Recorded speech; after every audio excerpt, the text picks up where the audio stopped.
Good evening and welcome students.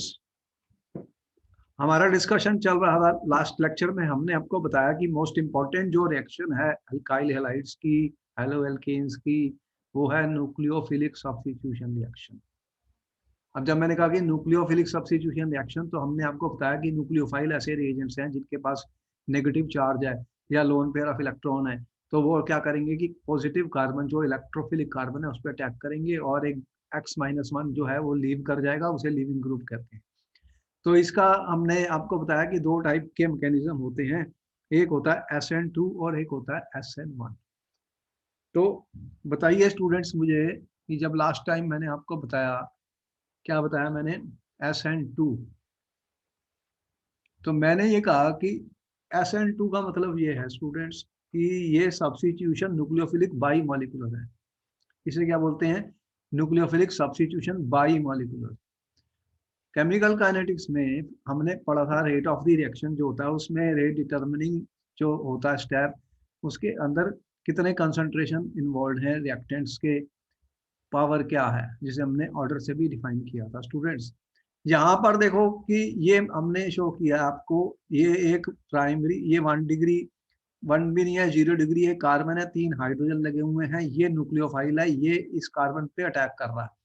क्योंकि आपके सामने जो पिक्चर हमने बनाई है वो ये बड़ी क्लियर है स्टूडेंट। आप देख रहे हैं कि ये जो डैश लाइन है, इसका मतलब ये जो हाइड्रोजन है ये पीछे जा रही हैं और ये डार्क वेज है, डार्क वेज है, ये हाइड्रोजन मेरी तरफ है, ये है Cl स्टूडेंट, ये नेगेटिव है, ये पॉजिटिव है स्टूडेंट, ये मोर इलेक्ट्रोनेगेटिव है। तो होगा क्या कि ये न्यूक्लियोफाइल आया है स्टूडेंट्स पीछे से, ये इस कार्बन पर अटैक करेगा, ये मेरा सबस्ट्रेट, ये मेरा nucleophile which is my attacking reagent student, nucleophile is my attacking reagent, और ये ग्रुप बाहर जाने वाला है। तो यहाँ का जो मैकेनिज्म हमने बताया है कि इसमें देखो कि ये बॉन्ड टूट रहा है और ये बन रहा है, यहाँ पे देख रहे हो, ये इंटरमीडिएट हमने दिखाया स्टूडेंट। इंटरेस्टिंग है कि ये कार्बन का sp3 था हाइब्रिडाइजेशन, कार्बन कितना, sp3 हाइब्रिडाइजेशन। कार्बन कितने बॉन्ड बना सकता है? 4 स्टूडेंट, 4 से ज्यादा तो कार्बन की वैलेंसी नहीं है। कार्बन का 1s2 2s2 2p2 है। यहाँ पे जो इंटरमीडिएट बना है आपको दिख रहा है स्टूडेंट, अब इसमें क्या हुआ है आपको दिख रहा है, ये बहुत ही शॉर्ट पीरियड ऑफ टाइम के लिए बनेगा, क्योंकि इसमें कार्बन के बाद 5 बॉन्ड दिख रहे हैं आपको। 5 बॉन्ड हो नहीं सकते कार्बन के, 4 हो सकते हैं। इसीलिए क्या करेगा, ये बॉन्ड ब्रेक हो रहा है, ये ब्रेक हो रहा है, ये बन रहा, तो ये फिर बाहर चले जाएगा। इसे हमने बोला ये लीविंग ग्रुप है। Important point. तो हमने आपको बताया कि जो रिएक्टिविटी का ऑर्डर होता है स्टूडेंट, यहाँ पे क्वेश्चन पेपर में आने वाला है, रिएक्टिविटी ऑर्डर जो होता है SN2 में, बताओ क्या होता है। अगर मेरे पास 1 डिग्री है अल्काइल हैलाइड, 2 डिग्री है, 3 डिग्री अल्काइल हैलाइड है, तो बताओ स्टूडेंट रिएक्टिविटी ऑर्डर क्या होगा? जल्दी बताओ, 30 सेकेंड, 30 सेकेंड में आंसर करो। What will be the reactivity order when I have 1 degree, 2 degree और 3 डिग्री अल्काइल हैलाइड? जल्दी से बताओ, सबसे ज्यादा फास्ट कौन रिएक्ट करेगा तीनों में से? ऐसे ही सर क्वेश्चन 1 बने डिग्री, हैं। 1 degree, 1 degree, 1 degree. More than 2 degree, more than 3 degree. ठीक है, तो आप देख रहे हैं कि यहाँ पर ये इंटरमीडिएट है, इसके साथ 5 कार्बन के साथ 5 बॉन्ड कभी होते नहीं है, फटाफट बनेगा तो उसी समय टूट जाएगा। और देख रहे हैं तो यहाँ पर reactivity order 1 degree, 2 degree, 3 degree होता है। और जब तक हम 3 डिग्री पे पहुंचेंगे स्टूडेंट, तो होगा क्या, स्टेरिक इनहिबिशन शुरू हो जाएगी। मतलब स्टेरिक फैक्टर्स जो हैं वो इंपॉर्टेंट होते हैं। रिएक्शन के अंदर 2 फैक्टर्स होते हैं, एक को इलेक्ट्रॉनिक फैक्टर्स कहते हैं स्टूडेंट्स, और दूसरों को हम क्या कहते हैं, स्टेरिक फैक्टर्स। यहाँ पर कौन कौन से फैक्टर्स होते हैं? इंडक्टिव फैक्टर, इलेक्ट्रॉनिक वाले, रेजोनेंस, ये सब इलेक्ट्रॉनिक फैक्टर्स में आते हैं। और यहाँ पर जो बड़े बड़े ग्रुप लग जाएंगे स्टूडेंट, बल्कि ग्रुप, तो वो स्टेरिकली हिंडर कर देते हैं, क्राउडिंग कर देते हैं, तो न्यूक्लियोफाइल का अटैक पॉसिबल ही नहीं होता। तो यहाँ पर हमने दिखाया। दूसरा हमने ये कहा कि जो अगर हम ये समझें, CH3F, CH3Cl, CH3Br और CH3I, अब यहाँ पर हमने कहा कि ये हेलोजन को मैंने चेंज कर दिया है, तो बताओ कि सबसे बेस्ट लिविंग ग्रुप कौन सा है। तो इसमें ऑर्डर ऑफ रिएक्टिविटी क्या होगी, ऐसे ही क्वेश्चन आते हैं पेपर में। बताइए बेस्ट लिविंग ग्रुप कौन सा है, ऑर्डर ऑफ रिएक्टिविटी बतानी है स्टूडेंट। ऑर्डर ऑफ रिएक्टिविटी कैसे चलेगी, सबसे ज्यादा फास्ट कौन रिएक्ट करेगा इन तीनों में से। Sir iodine. ये वाला, तो ये फास्ट है, उससे ये, उससे ये, उससे। तो ये बॉन्ड सबसे वीक है, सबसे बड़ा है ये एटम, तो ये जल्दी टूटेगा। तो ये जो बॉन्ड स्ट्रॉन्ग है उसको तोड़ने के लिए ज्यादा एनर्जी चाहिए, तो वो वीक होता है। तो इसी तरह ऑर्डर ऑफ रिएक्टिविटी ऐसे हो जाएगी। तो जब कभी भी हेलोजन या लिविंग ग्रुप की बात होगी तो I- जो है वो बेस्ट लिविंग ग्रुप है स्टूडेंट्स, क्योंकि वो सबसे बड़े साइज का है। तो ऑर्डर ऑफ रिएक्टिविटी पे क्वेश्चन बनते हैं और ये सारा डिस्कशन होगा।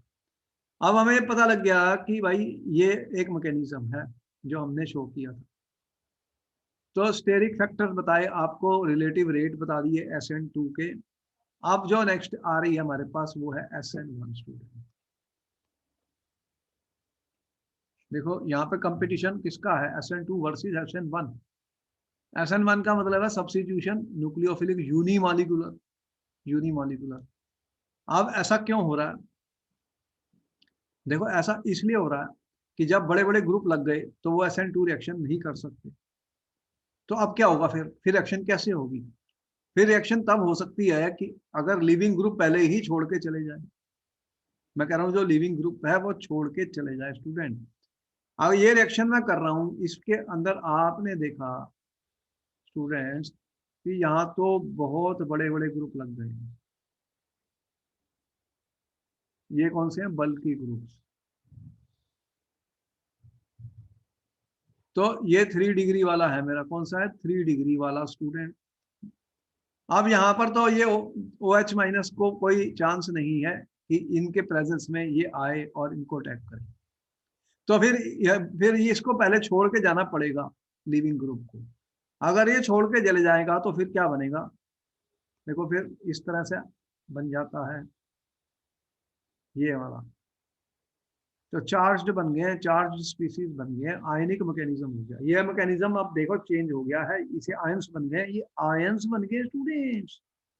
तो आयंस किस में बनते हैं, आयंस को जो स्टेबलाइज कर सके। तो कौन सा स्टेबलाइज करेगा, तो सॉल्वेंट ऐसा होना चाहिए जो पोलर और प्रोटिक सॉल्वेंट होते हैं स्टूडेंट, वो फेवर करेंगे इस रिएक्शन को। वो ऐसे सॉल्वेंट्स जो पोलर भी हैं प्रोटिक भी हैं, वो इनको स्टेबलाइज कर सकते हैं। जैसे वाटर है, एल्कोहल है, एसिटिक एसिड है। कौन कौन से हैं, वाटर है स्टूडेंट, एल्कोहल है, एसिटिक एसिड है, ये सब सॉल्वेंट के रूप में काम कर सकते हैं। इनके यहाँ पोलर बॉन्ड्स हैं, तो ये आयंस को स्टेबलाइज कर सकते हैं। अगर मैं नॉन पोलर ले लूँ बेंजीन, तो वो क्या करेगा, वो तो स्टेबलाइज नहीं कर सकता। तो ये बनेंगे तो वापस चले जाएंगे, वापस चले जाएंगे। तो ये मेरा था, इसका क्या नाम है स्टूडेंट जो मैंने लिखा है, जल्दी से बताओ, 30 सेकंड है आपके पास। व्हाट इज द IUPAC, ये कौन सा कंपाउंड है, कौन सा मैंने लिखा है, ये टर्शरी है, ब्यूटाइल है, टर्शरी ब्यूटाइल ब्रोमाइड है स्टूडेंट, कॉमन नाम इसका। तो यहाँ पर आप देख रहे हैं कि SN2 मैकेनिज्म नहीं चल सकता। तो अगर ये टूट के कार्बोकैटायन बनता है, ये टूट के कार्बोकैटायन बनता है, तो अब क्या होगा, अब ये sp3 था और ये sp2 हाइब्रिडाइज हो गया स्टूडेंट। sp2 हाइब्रिडाइजेशन की शेप पता तुम्हें, ये प्लेनर मॉलिक्यूल है। अब इसके ऊपर से और इसके नीचे से अटैक हो सकता है, ये इसकी शेप ऐसी है, ये प्लेनर है स्टूडेंट, प्लेनर है। अब जो न्यूक्लियोफाइल है इसके ऊपर से या इसके नीचे से आके अटैक कर सकता है। देख रहे हैं, इस साइड की जरूरत ही नहीं है, नीचे से ऊपर से बहुत जगह है इसके पास। तो यहाँ पर sp3 to sp2 चले गए हम। अब ऐसे मैकेनिज्म जो होते हैं उन्हें हम बोलते हैं SN1 substitution nucleophilic unimolecular reaction students. ऐसा इसलिए हुआ कि ये ग्रुप बहुत मोटे हो गए थे, स्टेरिकली हिंडर हो गए थे। स्टेरिकली ये पॉसिबल नहीं थी SN2, तो फिर ये मैकेनिज्म को चेंज कर गया, लिविंग ग्रुप पहले छोड़ के चले गया और फिर ये अटैक हुआ। तो स्टेप 1 आप देख रहे हैं यहाँ पर हमने लिखा है, ये 2 स्टेप में हुआ। ये स्टेप 1 जो है ये स्लोएस्ट स्टेप है, और जो स्लोएस्ट स्टेप होता है स्टूडेंट किसी भी रिएक्शन में, उसे हम क्या बोलते हैं? Rate determining step. तो इस केस में हमारा रेट डिटर्मिनिंग स्टेप जो है वो फॉर्मेशन ऑफ कार्बोकेटाइन है। इसे क्या बोलते हैं? Carbocation student. Formation of carbocation is the rate determining step student. एक बार ये बन गया तो ये बहुत फास्ट होता है, ये फास्ट है, फिर ये अल्कोहल बन गया। अब जो कार्बोकेटाइन की स्टेबिलिटी का ऑर्डर है वो तुम्हें मुझे बता सकते हो कि कार्बोकेटाइन की स्टेबिलिटी का ऑर्डर क्या होता है? बहुत बार आपको बता चुके हैं हम। What is the stability order of carbocation? What is the stability order of carbocation student? Carbocation की स्टेबिलिटी का ऑर्डर बताइए। 30 सेकेंड मिलेंगे, जल्दी बताओ। एक 1 डिग्री कार्बोकेटाइन, एक 2 डिग्री, 3 डिग्री, सबसे स्टेबल कौन सा होता है? जो चीज स्टेबल होती है वही तो बनेगी। सर 3 डिग्री स्टेबल होगा। है कौन सा? 3 डिग्री। 3 डिग्री सबसे स्टेबल, उससे कम 2 डिग्री, उससे कम 1 डिग्री। ये हम पढ़ चुके हैं जनरल ऑर्गेनिक केमिस्ट्री में, देखना चाहेंगे वीडियो देख लीजिए हमारी। तो 3 degree carbocation more stable then 2 degree, 2 degree carbocation more stable then 1 degree. इसका रीजन भी हाइपर कंजुगेशन होता है। वो सारे इलेक्ट्रॉनिक फैक्टर्स हमने एक्सप्लेन किए हैं जनरल ऑर्गेनिक केमिस्ट्री में। तो यहाँ पर ये कौन सा कार्बोकेटाइन है? 1 डिग्री, 2 डिग्री या 3 डिग्री? जल्दी से बताओ। ये जो कार्बोकेटाइन बना स्टूडेंट कौन सा? ये 1 डिग्री, 2 डिग्री या 3 डिग्री? ये कौन सा कार्बोकेटाइन है स्टूडेंट जो मैंने लिखा है यहाँ पर, ये वाला? जल्दी बताइए। सर ये 3 डिग्री है। कौन सा? 3 डिग्री। ये कार्बन है, कार्बन के साथ 3 कार्बन लगे हुए हैं, 3 डिग्री है, तभी तो ये बना है, ये स्टेबल है। तो हमें पता लग गया कि अगर 3 डिग्री अल्काइल हैलाइड्स होंगे तो स्टूडेंट्स वो SN1 मैकेनिज्म फॉलो करेंगे। कौन सा फॉलो करेंगे? SN1। और इसका अगर मैं रेट लिखूं स्टूडेंट, तो rate is dependent on the slowest step. Slowest step में सिर्फ यही सबस्ट्रेट है, ये है सबस्ट्रेट स्टूडेंट, और इसमें न्यूक्लियोफाइल इन्वॉल्व नहीं है। तो इंपॉर्टेंट पॉइंट हो गया कि इसके अंदर ये 1 है, पावर 1 है, तो इसीलिए यूनिमोलिकुलर है। ये पावर ऑर्डर इसका 1 हो गया। इसमें सिर्फ substrate concentration of the reactant, ये कंसंट्रेशन ऑफ द रिएक्टेंट है, ये मेरा रिएक्टेंट है, उसी की कंसंट्रेशन इन्वॉल्व है। रेट डिटरमिनिंग स्टेप में अब फर्क नहीं पड़ता न्यूक्लियोफाइल स्ट्रॉन्ग है या वीक है। SN2 में हमें चाहिए था स्ट्रॉन्ग न्यूक्लियोफाइल, क्योंकि बॉन्ड को तोड़ना था। यहाँ पे तो बॉन्ड पहले ही टूट गया, और एक बार बॉन्ड टूट गया तो फिर न्यूक्लियोफाइल स्ट्रॉन्ग हो या वीक हो वो अपना काम करेगा इजीली। ये स्टोरी है, दोनों में ये डिफरेंस है। तो आपको समझ में आया स्टूडेंट? 2 मैकेनिज्म मैं बता रहा हूँ, इन दोनों में इंपॉर्टेंट कंपटीशन है, क्वेश्चन आने वाले हैं। SN2 versus SN1। तो आपको पता लगा कि 1 डिग्री, अगर मैं कहूँ मेरे पास 1 डिग्री है, 2 डिग्री है और 3 डिग्री है, अल्काइल हैलाइड्स की बात कर रहा हूँ, RX की स्टूडेंट। तो यहाँ पर जो है ऑर्डर, अगर मैं इस तरफ को चलूँ तो इधर SN2 बढ़ रहा है रेट, और इस तरफ चलूँ तो SN1 का रेट बढ़ रहा है। ठीक है, 1 इस तरफ SN1 जा रहा है और इस तरफ SN2 जा रहा है। बोलो सही है? क्योंकि ये 3 डिग्री में जा रहा है, तो इस तरह से इनका रेट फास्ट होता जाएगा, इधर इसका फास्ट होता है। जब तक मैं 1 पे पहुंचूंगा SN1 हो जाएगी, और 3 पे पहुंचूंगा तो SN2 रिएक्शन होने वाली है। SN उल्टा लिख दिया मैंने, 3 डिग्री पर इसको चेंज कर लो, उल्टा लिख दिया। SN2 वाले ये थे, SN2 जो थे ये SN2 1 डिग्री, और 3 वाले SN1। ठीक है, चेंज कर लो, इसको ठीक कर लो। तो जब तक मैं 3 डिग्री पे पहुंचूंगा तो ये कार्बोकेटाइन बनाएगा SN1। Rate determining step only the substrate the reactant, और इस केस में रेट डिटर्मिनिंग स्टेप दोनों ही हैं। न्यूक्लियोफाइल का भी इंपॉर्टेंस है और सबस्ट्रेट का भी है। इसमें न्यूक्लियोफाइल को फर्क नहीं पड़ता, स्ट्रॉन्ग वीक सब चलेंगे, क्योंकि कार्बोकेटाइन बन चुका है। और कुछ एग्जांपल ऐसे हैं स्टूडेंट जो हमारे काम आने वाले हैं, जो क्वेश्चन में दिए जाएंगे। देखो कुछ ऐसे जो कार्बोकेटाइन स्टेबल वाले होते हैं, मैं कह रहा हूं जब स्टेबल कार्बोकेटाइन बनने वाला है, अगर स्टेबल कार्बोकेटाइन बनने वाला है तो स्टूडेंट उसने कौन सा मैकेनिज्म फॉलो करना है, SN1।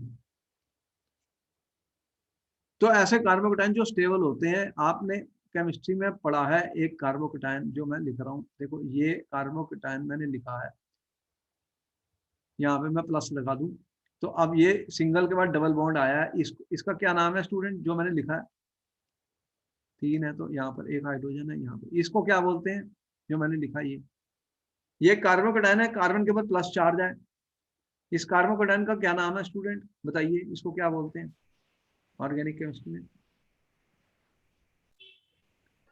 कौन सा कार्बोकेटाइन है स्टूडेंट, ये है एलाइलिक कार्बोकेटाइन। आपने पढ़ा था एलाइलिक ग्रुप क्या होते हैं,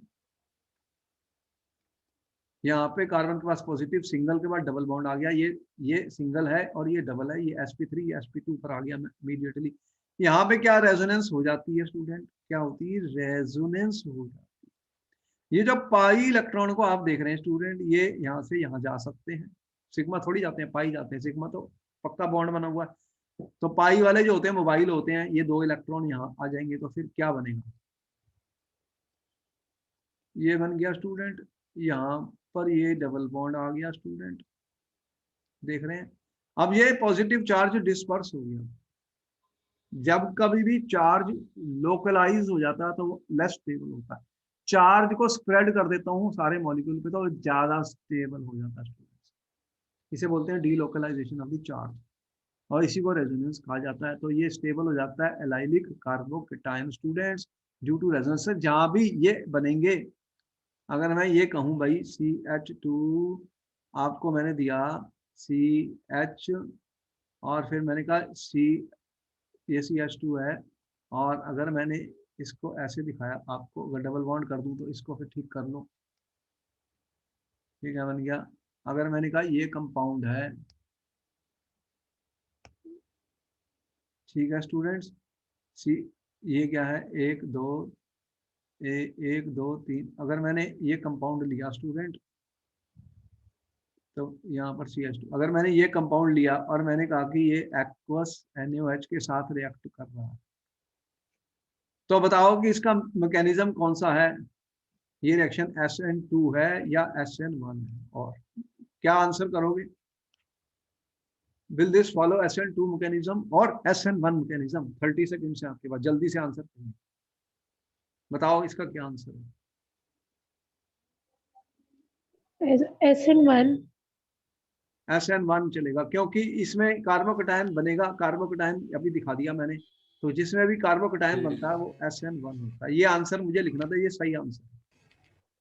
ऐसे ही क्वेश्चन आते हैं, 4 चॉइसेस दी होंगी, 4 चॉइसेस दी होंगी, एक सही होगा, तो ये SN1 मैकेनिज्म फॉलो करेगा स्टूडेंट, तो SN1 will be preferred over SN2 in such cases.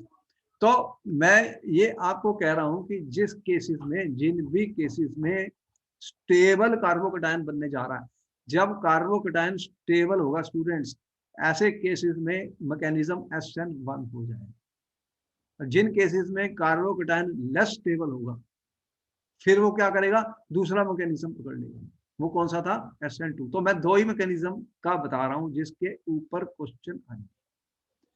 तो allyl carbocation is stable due to resonance.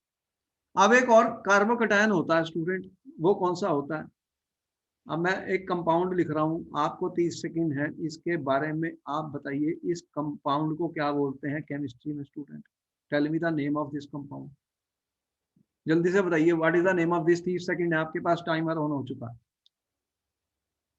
Participate करिए, देखो क्वेश्चन आंसर में पार्टिसिपेट करिए, क्वेश्चन है ये पेपर में आ चुके हैं, उन्हीं क्वेश्चंस का डिस्कशन होता है, जल्दी से बताइए इस कंपाउंड का नाम क्या है, what is the IUPAC name of this compound student, इसे क्या बोलते हैं, कौन बता रहा है, या पता तो है आपको, फिर इसमें मुश्किल क्या, जल्दी बताओ, ये कंपाउंड का क्या नाम है, ये तो बेसिक ऑर्गेनिक केमिस्ट्री की बात कर रहा हूँ मैं स्टूडेंट, इसको क्या बोलते हैं, चलो इसी का नाम बताओ पहले, what is the IUPAC name of this compound, इसको क्या बोलते हो?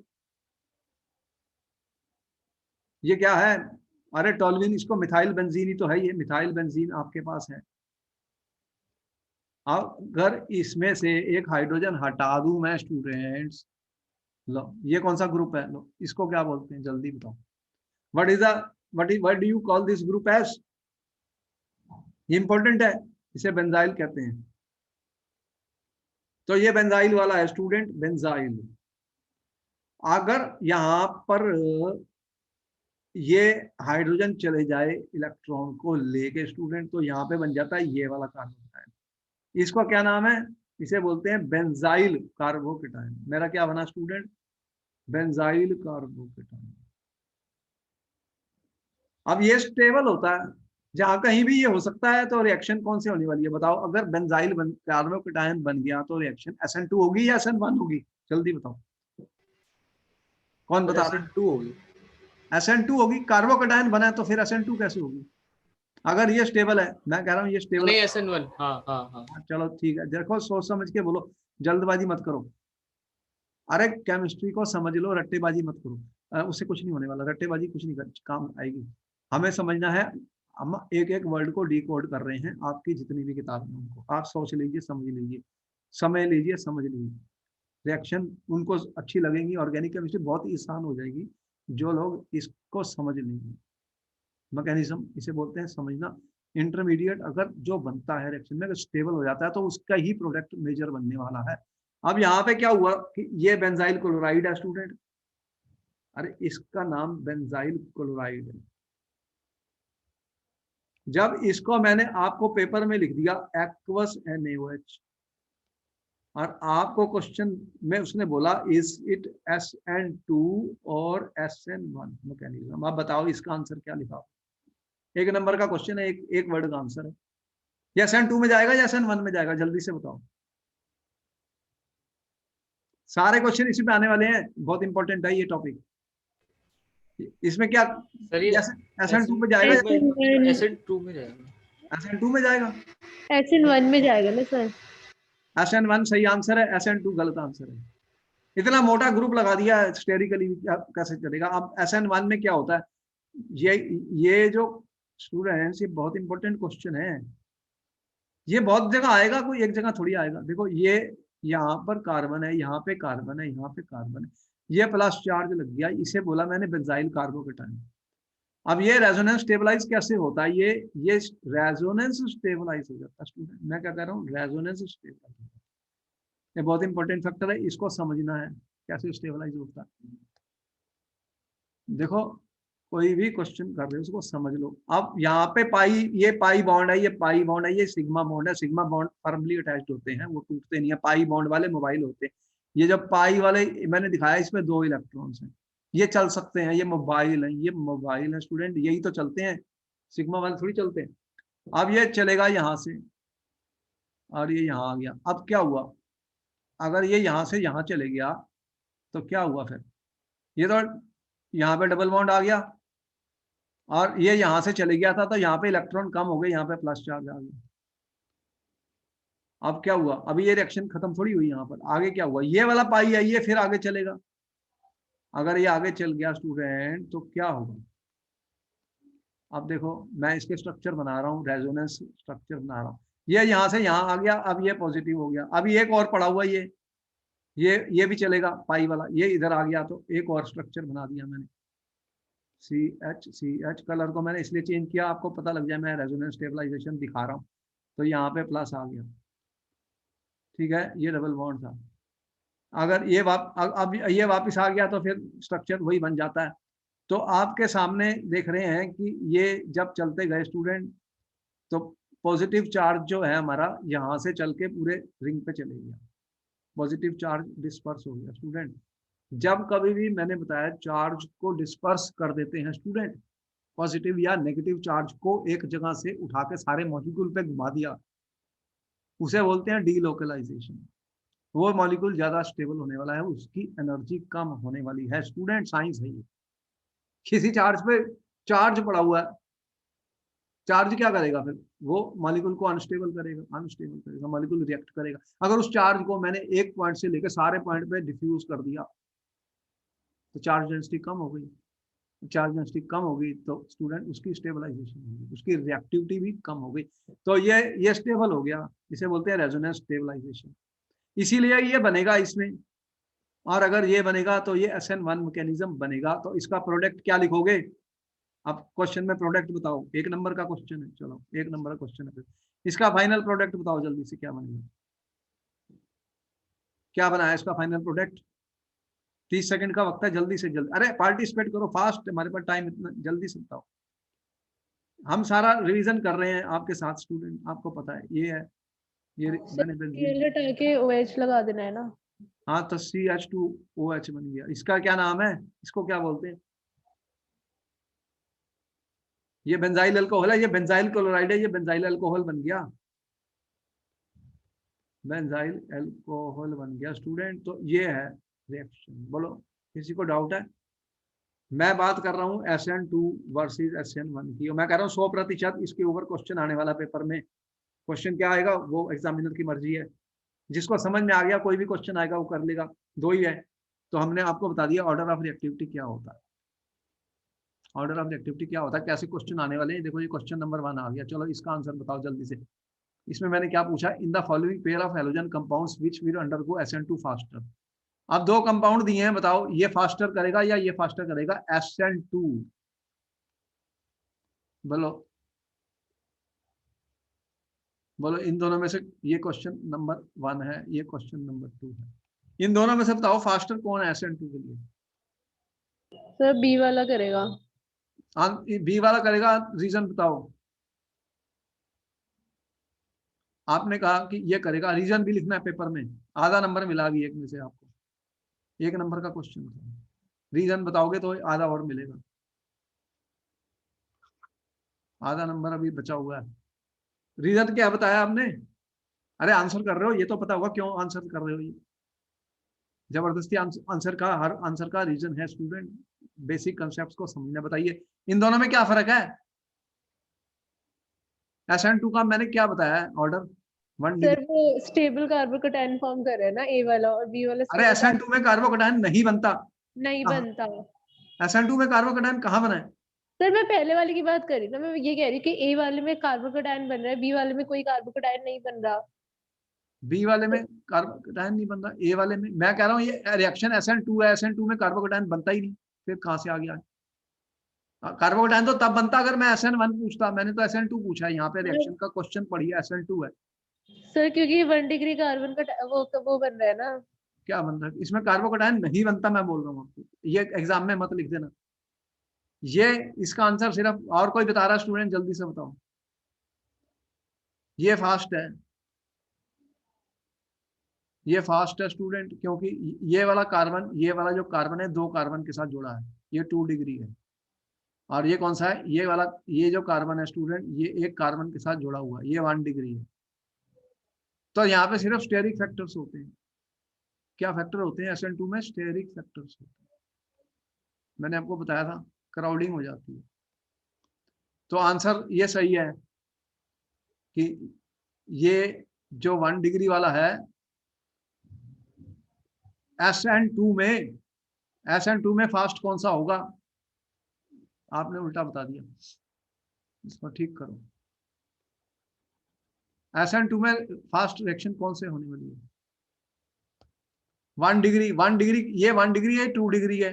तो फिर हमने आपको बताइए ये ऑर्डर है SN2 का, तो ये वाला फास्ट है, क्योंकि ये कार्बन 1 डिग्री है स्टूडेंट, ये कार्बन 1 के साथ जुड़ा है, और ये कार्बन 2 के साथ जुड़ा है, ये 2 डिग्री कार्बन है। तो इसका आंसर ये है, ये भी नहीं मिला आपको, ये आंसर है, क्योंकि ये primary rate of the SN2 reaction is 1 degree more than 2 degree more than 3। और स्टेरिक फैक्टर्स होते हैं, इसको नोट किया जाए, इसको नोट कर लो स्टूडेंट, ऐसे क्वेश्चन पेपर में आने वाले हैं। अब बी पार्ट का आंसर बताना है। वो कह रहा है SN2 फास्टर कौन सी होगी, ये वाली या ये वाली।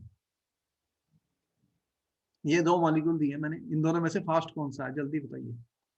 ये फास्ट है या ये फास्ट है, कौन सा फास्टर है। दोनों में से कौन सा फास्टर है स्टूडेंट्स? इन दोनों में से कौन सा फास्टर है, ये वाला या ये वाला?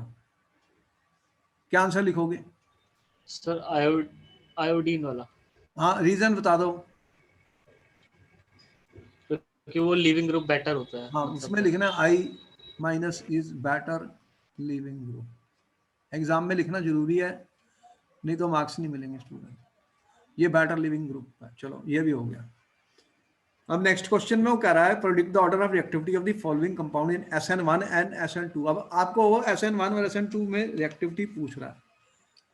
वो कह रहा है जैसे 4 आइसोमेरिक ब्रोमोब्यूटेन्स हैं, उनका SN1 और SN2 का ऑर्डर लिखो। तो पहले तो आप उसके 4 आइसोमर्स बनाओगे ब्रोमोब्यूटेन के। क्या बनाओगे? ब्रोमोब्यूटेन के 4 आइसोमर्स बनाने पड़ेंगे, फिर उसका आंसर हम कर सकते हैं। तो करिए, फिर इसका बनाइए।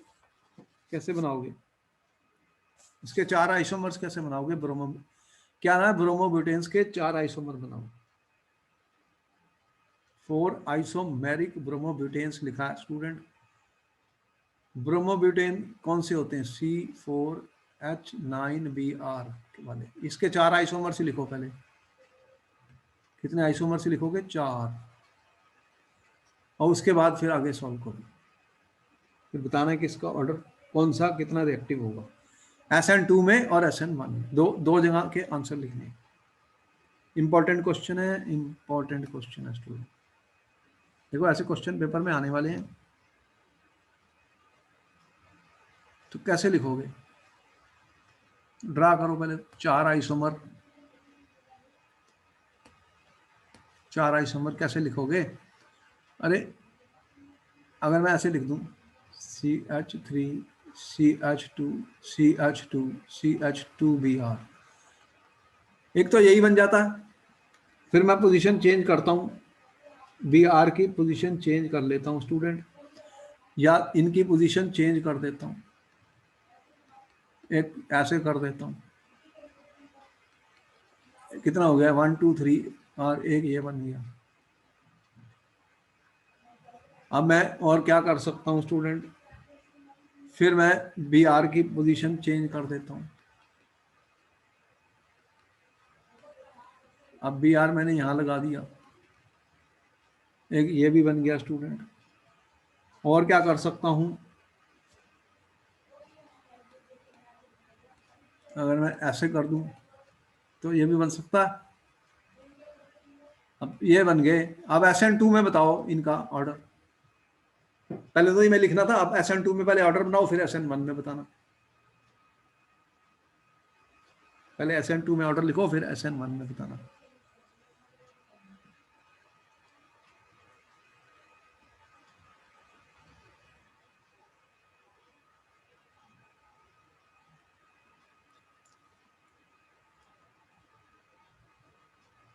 किसने किया है आंसर? 30 सेकेंड्स है हमारे पास। SN2 का बता दो, फिर SN1 का बता दो।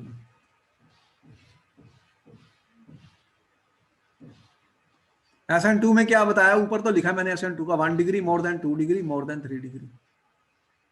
इसका ऑर्डर के लिए हमेशा यही है। तो जो 1 डिग्री वाला होगा सबसे फास्ट होगा। जैसे जैसे क्राउडिंग होती जाएगी कार्बन के पास स्टूडेंट, उसका रेट कम होता जाएगा, रेट कम होता जाएगा स्टूडेंट। तो यहाँ पर सबसे फास्ट कौन सा आएगा SN2 में? बताओ इन सब में से।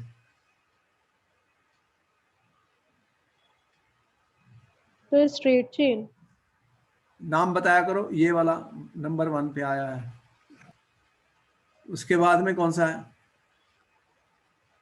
उसके बाद ये थर्ड वाला है। थर्ड वाला है? मतलब कि ये दोनों स्ट्रेट चेन फॉर्म कर रहे हैं ना।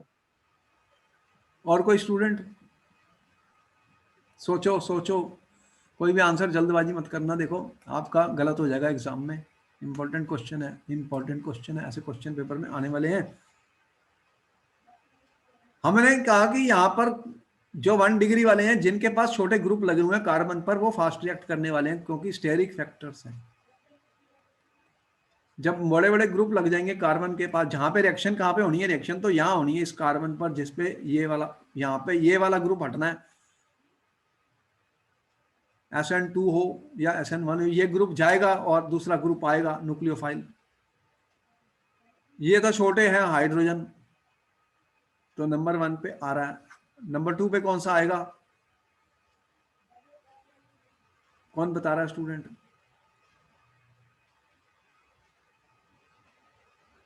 अब इसमें क्या है, इसमें 2 हाइड्रोजन है, ये बड़ा है, देख रहे हो, यहाँ पे अभी भी 2 हाइड्रोजन है छोटे, यहाँ पे अभी भी 2 छोटे हाइड्रोजन है। तो फिर नेक्स्ट कौन सा आएगा, जल्दी से बताओ स्टूडेंट। तो सेकंड वाला, नंबर 2 पे ये आएगा, और फिर नंबर थर्ड पे 3 पे थर्ड ये आएगा। आएगा, नंबर 4 पे ये आएगा। SN2 में कह रहा हूं मैं, ये अब तो बहुत मोटे मोटे ग्रुप लग गए। और अगर SN1 में करूंगा तो उल्टा हो जाएगा, क्योंकि ये सबसे ज्यादा स्टेबल कार्बोकेटायन बनाएगा, 1 डिग्री 2 डिग्री इस तरह से चलेगा। तो SN1 में क्या बताया था, 3 degree faster than 2 degree faster than degree. यहाँ पे कार्बोकेटायन बने थे स्टूडेंट्स, जिससे ज्यादा स्टेबल कार्बोकेटायन होगा उतनी ही फास्ट रिएक्शन होने वाली है। तो SN1 में उल्टा हो जाएगा। ये SN2 में मैं ये कह रहा हूँ, SN2 में 1 2 से फास्ट, 2 3 से फास्ट, और 3 4 से फास्ट। और SN2 में ये SN2 है, और SN1 में क्या हुआ, 4 3 से फास्ट, 3 2 से फास्ट, और 2 1 से फास्ट। ये ऑर्डर है रिएक्टिविटी का स्टूडेंट, नोट किया जाए। किसी को कोई डाउट है? No sir. ओके, इसको नोट कर लो, ऐसे क्वेश्चन पेपर में आने वाले हैं, तुम्हें पता होना चाहिए कि ऑर्डर ऑफ रिएक्टिविटी कैसे हमने निकालनी है। ये सबसे इंपॉर्टेंट पार्ट है इसका, एल्काइल हैलाइड्स का। न्यूक्लियोफिलिक सब्स्टिट्यूशन पे हर साल क्वेश्चन आते हैं, इस साल भी आएंगे। सेकंड दे दिया मैंने, आप पहले इनके स्ट्रक्चर बना के देख लो और फिर आंसर लिखो SN2 का और SN1 का, तो फिर आपको आंसर मिल जाएगा। अगर आपने स्ट्रक्चर नहीं बनाए तो फिर आप कर ही नहीं पाओगे ऐसे क्वेश्चन को, फिर आपकी मिस्टेक होने वाली है, फिर गलत हो जाएगा। तो पहले स्ट्रक्चर बना लो, फिर करेंगे आंसर। तो आपके पास समय है, आप बनाइए और इसको सॉल्व कीजिए। ये वाला कंपाउंड कौन सा है, ये बेंजीन है, C6H5। आपको पता है ये क्या होता है, ये बेंजीन होती है, और ये कार्बन है, ये हाइड्रोजन है, ये हाइड्रोजन है, ये Br लगी हुई है। इसमें क्या हुआ है, इसमें 2 लग गए, ये देख रहे हो, 2 बेंजीन लगी हैं, एक नीचे भी लगी है।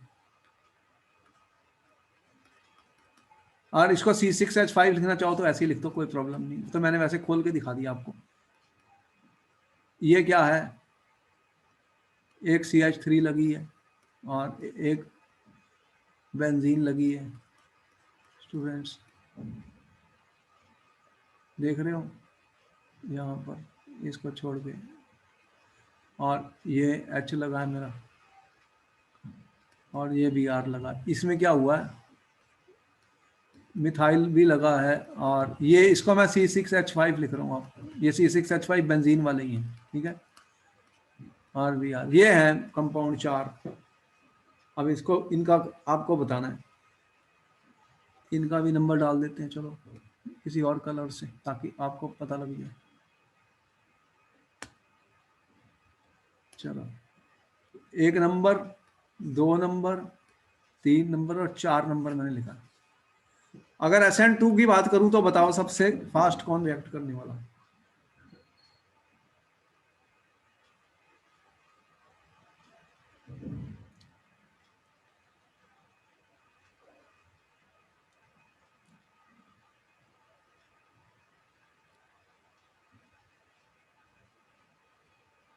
SN2 में सबसे फास्ट कौन से होने वाला, ये देख रहे हैं, फर्स्ट है। उसके बाद में यहाँ पे CH3 है, यहाँ पे Br आ गया, यहाँ पे 2 मोटे मोटे लग गए, यहाँ पे भी 3 मोटे हैं। फिर थर्ड आया, थर्ड के बाद कौन सा आया, 2 के बाद कौन सा आया, फोर्थ। ये ऑर्डर बना, और SN1 का उल्टा हो जाएगा। चलो, समझ में आई कि कैसे लिखने हैं? कोई भी कर रहे हूं, क्योंकि फिनाइल ग्रुप बेंजीन ग्रुप में बेंजाइल ग्रुप क्या करता है, स्टेबल कर लेता कार्बोकेटायन को। इसमें कार्बोकेटायन बनने वाला प्लस, यहाँ पे कौन सा बनने वाला, बेंजाइल कार्बोकेटायन। जितने बेंजीन के रिंग ज्यादा लगेंगे ना उतनी ज्यादा स्टेबलाइजेशन होने वाली है। हमने दिखाया था आपको बेंजाइल कार्बोकेटायन रेजोनेंस स्टेबलाइज होता है। रेजोनेंस स्टेबलाइजेशन होती है स्टूडेंट, यहाँ पर क्या होती है, रेजोनेंस स्टेबलाइजेशन। ये आपको दिखा चुका हूं मैं ऑलरेडी, वही यूज करनी है। चलो तो ये सबने नोट कर लिया स्टूडेंट्स, हो गया, बोलो। Sir 1 minute. हाँ कर लो, ये बहुत इंपॉर्टेंट क्वेश्चन है, ये पेपर में आ चुका भाई, पेपर में आ चुका क्वेश्चन, इसलिए बता रहा हूँ, नोट करो। ये क्वेश्चन ऐसी टाइप का क्वेश्चन आने वाला है, पेपर में आ चुका है।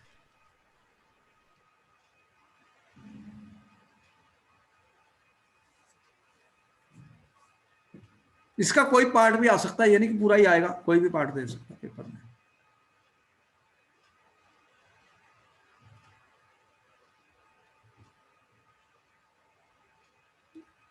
ऐसे क्वेश्चन बहुत बार आ चुके हैं पेपर में।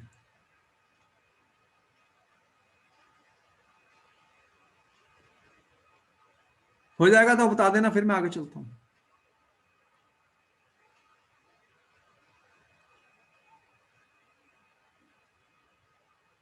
सर हो गया।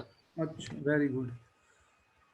अब आगे की स्टोरी क्या है कि और इंपॉर्टेंट बात आ रही है कि stereochemical aspects of nucleophilic substitution reaction. ये क्या मतलब हुआ, स्टीरियो केमिकल एस्पेक्ट्स, इसका क्या मतलब हुआ स्टूडेंट?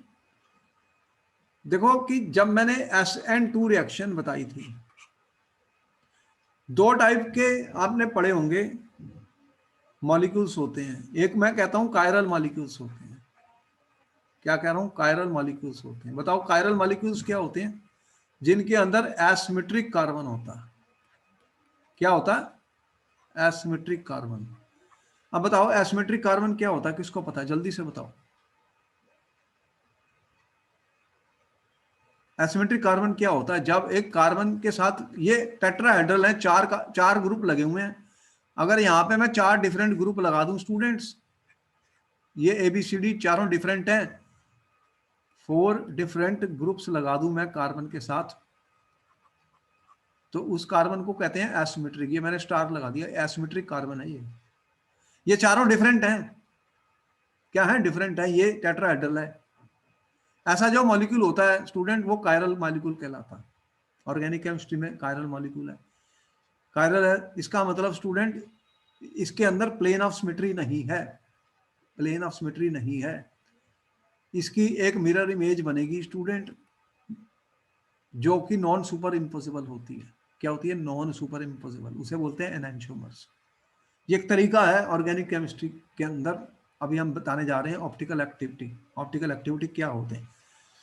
तो मैं ये कह रहा हूं कि एसिमेट्रिक कार्बन का मतलब ये है कि 4 डिफरेंट ग्रुप लगे हुए हैं। कहने का मतलब ये था कि जब SN2 रिएक्शन हुई थी स्टूडेंट, तो हम आपको क्या दिखा रहे थे, हमने कहा एक तरीके से 4 ग्रुप दिखाए आपको।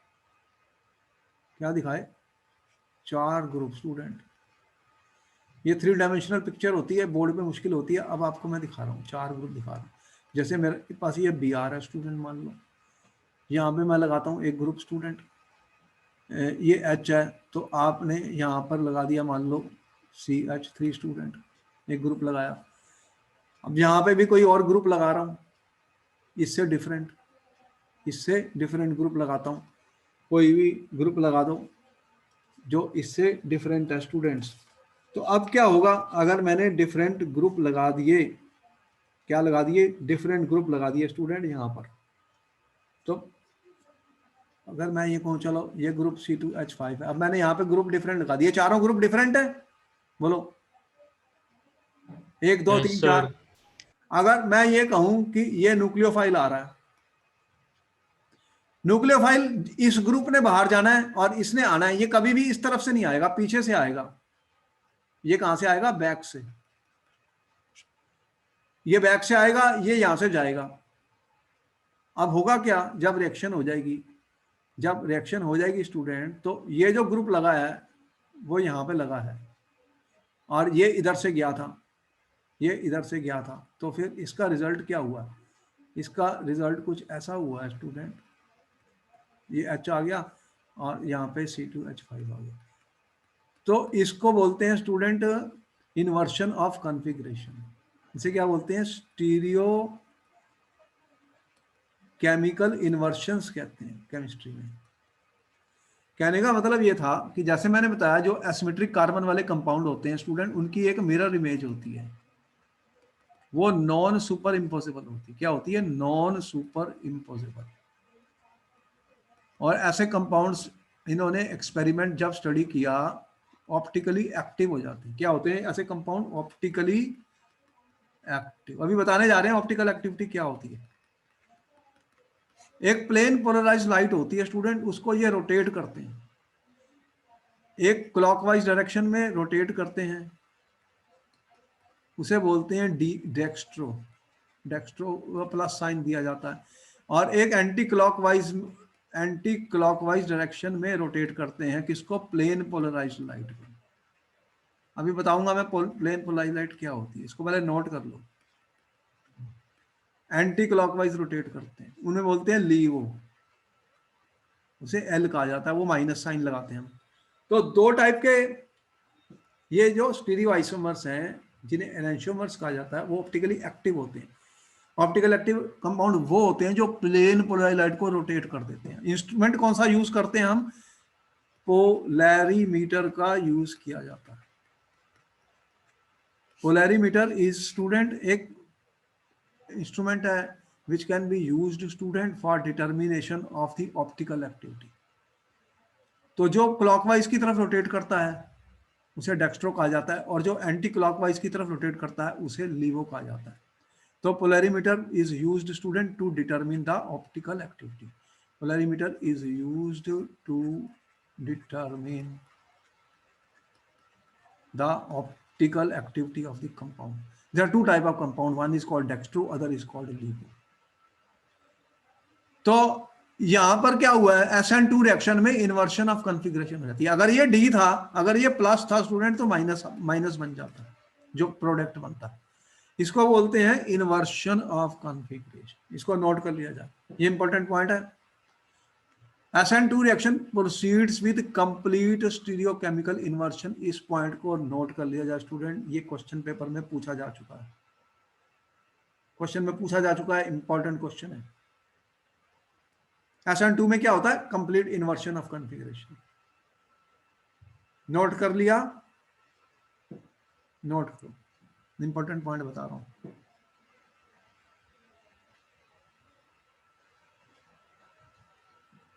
SN2 जो होते हैं स्टूडेंट, वो कंप्लीट इन्वर्शन ऑफ कॉन्फ़िगरेशन हो जाती है। और SN1 में क्या होगा? SN1 में क्या होगा? SN1 के अंदर तो आपने कहा कि रिएक्शन कार्बोकेटायन से प्रोसीड करती है, क्या बनता है? कार्बोकेटायन। अब आपने कहा कार्बोकेटायन बन गया जी, SN1 में क्या हुआ? कार्बोकेटायन बन गया। तो कार्बोकेटायन जब बनेगा स्टूडेंट, तो उसका रिजल्ट क्या होगा? उसका रिजल्ट कार्बोकेटायन का क्या होता है आपके सामने। अगर मैंने कार्बोकेटायन बना दिया, तो बताइए कार्बोकेटायन की हाइब्रिडाइजेशन, ये sp3 से sp2 में आ गया, sp3 से sp2 में आ गया स्टूडेंट। क्या आ गया? sp3 से sp2 में आ गया। अब अगर ये प्लस बन गया, अगर ये ग्रुप 3 डिफरेंट थे, तो न्यूक्लियोफाइल जो मेरा आ रहा है स्टूडेंट, ये न्यूक्लियोफाइल है। अब मेरा SN1 में कार्बोकेटायन के ऊपर अटैक होने वाला है, तो ये प्लेनर मॉलिक्यूल है, ये sp2 हाइब्रिडाइज्ड है। ये क्या है? sp2 हाइब्रिड, ये प्लेनर है। अब क्या होगा कि ऊपर से भी अटैक हो सकता है स्टूडेंट, और नीचे से भी अटैक हो सकता है। ये देख रहे हैं, ये प्लेनर मॉलिक्यूल है। तो 50% ऊपर से आ सकते हैं और 50% नीचे से आ सकते हैं OH-। बात समझ में आई मैं क्या कह रहा हूं? मैं ये कह रहा हूं ऐसे केसेस में, ये जो मेरा न्यूक्लियोफाइल है, ये ऊपर से भी आ सकते हैं, ऊपर खाली है, नीचे से भी आ सकते हैं, नीचे से भी आ सकते हैं। 50% ऊपर से, 50% नीचे से, दोनों तरफ से अटैक होगा, क्योंकि ये sp2 है, sp2 से sp3 बनने जा रहा है। तो sp3 बनते ही वो मॉलिक्यूल कायरल हो जाएगा। अगर 4 ग्रुप डिफरेंट है, अगर 4 ग्रुप डिफरेंट है तो कायरल हो जाएगा। जैसे ही कायरल होगा तो उसमें 50% आपको क्या मिलेगा, 50% डी मिलेगा और 50% एल मिलेगा, तो 50-50 मिक्सचर मिलेगा। और ऐसे कंपाउंड्स को क्या कहते हैं, यहाँ पे मैंने लिखा है, इसको क्या बोलते हैं स्टूडेंट, इसको क्या बोलते हैं, देखो क्या लिखा है यहाँ पर, SN1 प्रोसीड विद रेसिमाइजेशन। इस वर्ड का यूज करना है मुझे, रेसिमाइजेशन। तो ऐसे ये बनते हैं, इसको बोलते हैं रेसिमिक मिक्सचर। तो इसमें 50% डी है, 50% एल है स्टूडेंट। तो इसलिए ये टोटल जो होता है, टोटल जो कंपाउंड होगा वो ऑप्टिकली इनएक्टिव हो जाएगा। क्या हो जाएगा, ऑप्टिकली इनएक्टिव। इस प्रोसेस को बोलते हैं रेसिमाइजेशन। पॉइंट नोट किया जाए स्टूडेंट, ये बहुत इंपॉर्टेंट बात बता रहा हूं, ये क्वेश्चन आ चुका है। मैंने क्या बताया कि SN2 और SN1 में क्या डिफरेंस है स्टीरियोकेमिकल, ये बहुत इंपॉर्टेंट है। SN1 में रेसिमाइजेशन होगी, SN2 में इन्वर्शन ऑफ कॉन्फ़िगरेशन होगी। ये बहुत इंपॉर्टेंट पॉइंट है, इसको नोट करो। SN2 मैकेनिज्म में इन्वर्शन ऑफ कॉन्फ़िगरेशन, अगर वो ऑप्टिकली एक्टिव होते हैं, और SN1 में क्या होता है स्टूडेंट, रेसिमाइजेशन। इसको नोट कर लो, बहुत इंपॉर्टेंट है। लाल पेन से लिखा गया है, ये क्वेश्चन में पूछा जा चुका है। नोट कर लो, इसको नोट कर लो। सर एक बार रेसिमाइजेशन मैंने कहा कि ये कार्बोकेटायन बन गया, ये प्लेनर है, ऐसे प्लेन के ऊपर पड़ा हुआ है, इसके ऊपर और उसके नीचे दोनों तरफ से OH माइनस मतलब न्यूक्लियोफाइल आ सकता है। जितना 50% ऊपर से आता है, 50% नीचे से भी आ सकता है। इसलिए जो पोजीशन है OH की, वो ऊपर भी हो सकती है, नीचे भी हो सकती है। तो वो कायरल बन गया, वो ऑप्टिकल एक्टिव बन गया। तो 50% डी बनेगा और 50% एल बनेगा। जब ये 50-50 मिक्सचर बन जाते हैं तो टोटल क्या होगा, जितना वो क्लॉकवाइज रोटेट करता है, दूसरा 50% एंटी क्लॉकवाइज रोटेट करता है। जितनी प्लस थी उतनी माइनस है, तो दोनों को मिला के क्या होगा, कंपाउंड ऑप्टिकली इनएक्टिव हो जाता है। उसे रेसिमिक मिक्सचर कहा जाता है। क्या कहते हैं, racemic mixture. 50-50 mixture of D and L, 50-50 mixture of student, plus minus लिख रहा हूं मैं, +50 और -50, तो वो फिर रेसिमिक कहा जाता है। और वो टोटली कंपाउंड की ऑप्टिकल एक्टिविटी 0 दिखेगी पोलैरिमीटर के अंदर। पोलैरिमीटर ये इंस्ट्रूमेंट है जिसे मेजर करते हैं। बोलो समझ में आ गया। इसके बारे में नेक्स्ट लेक्चर में और हम बताने जा रहे हैं आपको, इनके एग्जांपल और इनके क्वेश्चन पेपर में एक क्वेश्चन आएगा। ये बताऊंगा कि ऑप्टिकल एक्टिव क्या होते हैं, कैसे बनते हैं, और हम एग्जांपल लेके क्वेश्चंस को सॉल्व करेंगे नेक्स्ट लेक्चर में। अभी ये स्टोरी खत्म नहीं हुई क्योंकि ये क्वेश्चन पेपर में आना है। ओके देन, फिर मैं मिलता हूं तुम्हें नेक्स्ट क्लास में, जिसमें हम और क्वेश्चंस डिस्कस करने जा रहे हैं। SN2 और SN1 सबसे इंपॉर्टेंट पार्ट है एल्काइल हैलाइड्स का, जिसमें से कई क्वेश्चन पेपर में आएंगे। Okay then, good night. फिर मैं मिलता हूं नेक्स्ट क्लास में। सारी चीजें नोट कर लो, एक एक नोट्स बना लो, हर चीज को अच्छी तरह स्टडी कर लो और लर्न कर लो, रट्टेबाजी मत करो।